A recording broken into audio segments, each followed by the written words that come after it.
I'm Justin Davis, and this is Drone Camps RC.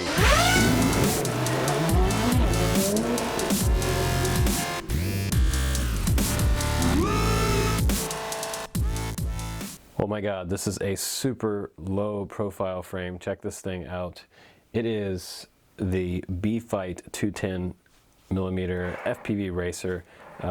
Extremely long and skinny and narrow arms. Check those out. And they're super durable. They're 4mm. I was punching this one around the field, and I crashed this one a few times. And surprisingly, these arms held up. As thin as they are, as narrow as they are, I thought they were going to break like twigs. I honestly did. But what happened was, I slam dunked it a couple times, and I thought I saw something fly off of it, and nothing flew off of it. Not even a broken prop. These are the original props that came on it. These Gem Fan, I believe these were 50-51s. But anyway, very similar to the Racecraft and the Emax props. They have this sort of wider core in the middle, tapering out to a nice little sort of tipped downward wing tip on there. Some of them are tipped upwards, so I don't know what that difference that makes, but when I did my original flight test with this, it was super smooth, and even after my couple slam dunks, it still did really well. Now it also has 650 TVL CCD camera on there, so it's actually a pretty nice camera. It was a little bit overcast today when I flew it, but it actually did pretty well. I tuned up my Fat Shark goggles just a little bit, and it looked pretty good. Now they do make this quad in several different versions. They make it in a plug and play, which is basically add your own receiver, and they also make it in DSMX for the Spektrum guys. They make it in FRSKY for all of us FRSKY freaks. You can get that. And they also make it in FLYSKY AFHDS, and the other version, the 2A version for FLYSKY. I think those are like 180 with that particular receiver. It's a little more expensive. And this guy is sporting 30 amp D-Shot ESCs on here, so run it 4S all day long. You get maximum punch with 4S. I've never seen these motors on here. They're called FLYSKY, so they are counterclockwise and clockwise motors. You can see there's a silver nut here and a blue anodized nut there, but they seem to be doing well. They seem to have held up pretty well out there in the field, so no complaints about the motors, even though I've never seen them before. Now you're looking at the very top plate of this quad, and this is where the antenna for the VTX, the video transmitter, is sitting just under this top plate right here. And if you push down, you can press once and change the channels. I believe it was 40 channels and 5 different bands on this particular video receiver. And if you long press it, 2 to 3 seconds, you can change the band. After that, if you press it 10 seconds, you can actually switch the power frequency on there. So you can switch it from 25, 200, and I believe it's 600. Now this is, like I said, this is a mounted video transmitter in here, and I've got to say, I think this one needs some work. I'm gonna have to have this one replaced on my quad. My particular quad is going to need it replaced, because whenever I switched out of a mode and into the next mode down, for some reason the camera would go fuzzy.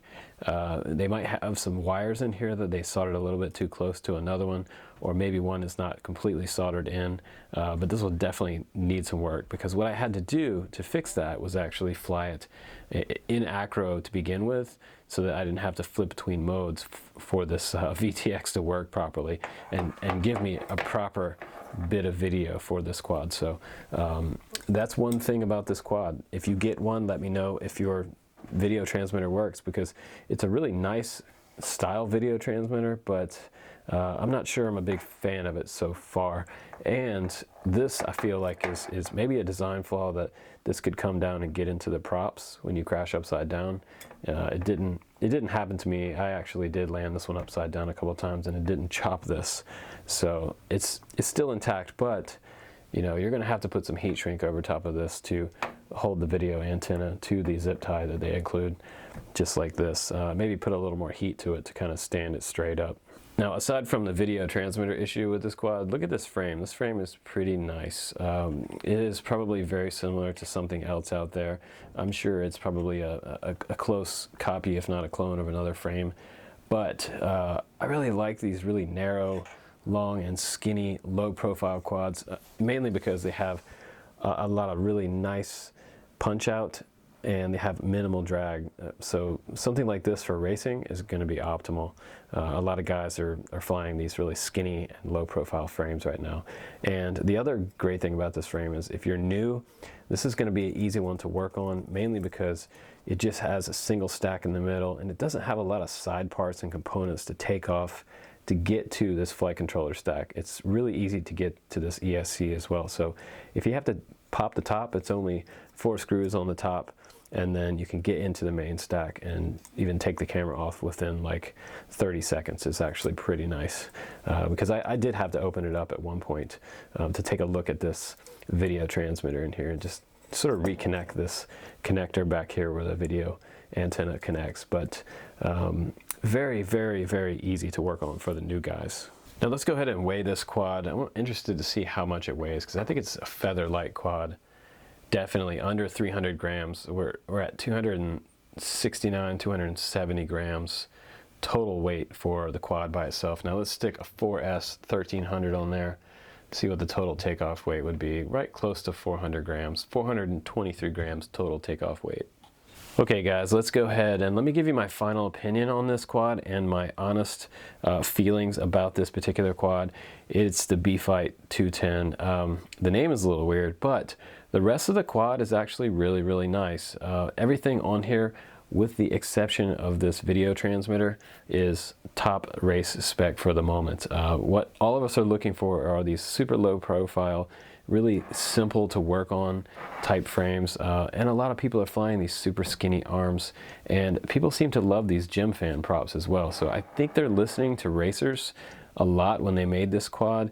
Now one pitfall I think is definitely that video transmitter. I'd like to see that I could add just a regular 5.8 gigahertz antenna off the back right here. It does have a mounting point, so my suggestion, if you like this quad, it already has everything on here like BetaFlight, 30 amp ESCs, D-Shot, all that good stuff. It's already set up.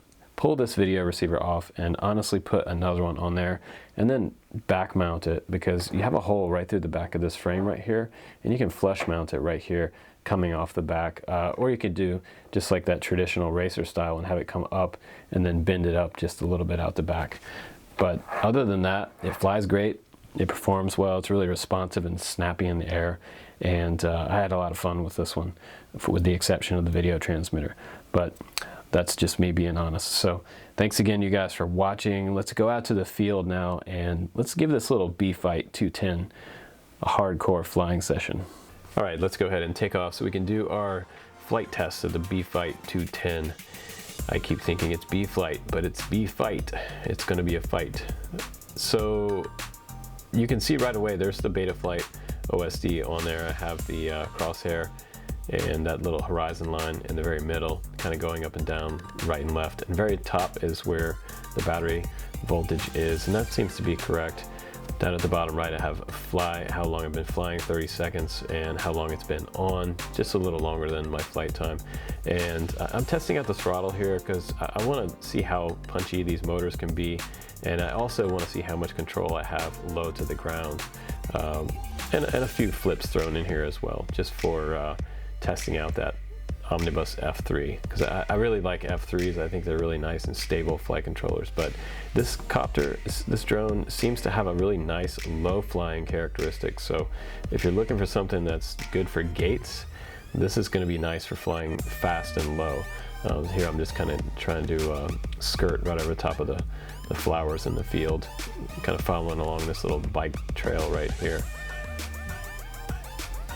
I'm going to get nice and low again, kind of following some of those curves, dipping down super low at points. Come a little lower there, and then up for a little reverse stall.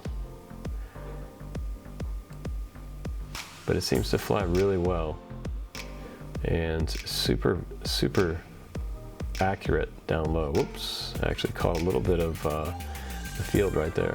You're lucky I got back up on that one. It's like the field caught on fire around the 4th of July. Somebody was out there shooting off rockets. So it makes kind of a cool look from the air. Pretty glad the whole field didn't go up, but I'm sure that spot's going to grow really good now. So, and here I was just playing around with a little mild tree flip. So freestyle or racing, this one's going to be absolutely fine.